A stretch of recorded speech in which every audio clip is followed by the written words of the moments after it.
Farti pagare il tuo stipendio milionario dai francesi invece di pretendere che ti venga pagato con i soldi del canone della RAI. La capitale d'Italia è Roma! Roma!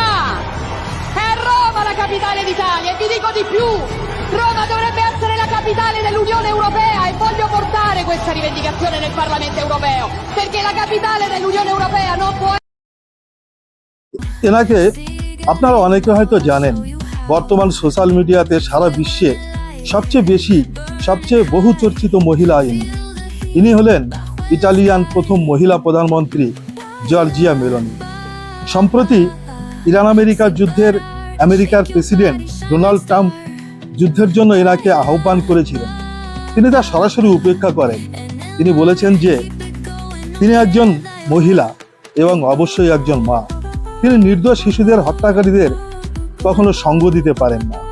তিনি Israel যুদ্ধের নিন্দা করে বলেছেন যে বিশ্বের সমস্ত মুসলমান দেশগুলি যদি একত্রিত হয়ে ইসরায়েলের সাথে ব্যাপার করা বন্ধ করে তাহলে ইহুদিরা এক সপ্তাহের মধ্যে যুদ্ধ ছেড়ে পালাবে।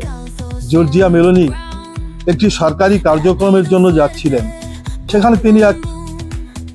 যেখানে তিনি ছোটবেলা থেকেই থাকতেন। সেখানে এক বৃদ্ধ লোককে তিনি চিনতে পারেন, যিনি একসময় তার পড়োশী ছিলেন। মেলোনি ওনাকে দেখতেই দৌড়ে চলে যান দেখা করতে। বৃদ্ধ বলেন, আমি তোমাকে তোমার শৈশবকাল থেকে চিনি, যখন তুমি গুয়েন্ডেলিনা বর্গেস স্ট্রিটে থাকতে, কিন্তু তোমার হয়তো সেই কথা মনে নেই। মেলোনি বলেন, কেন মনে নেই?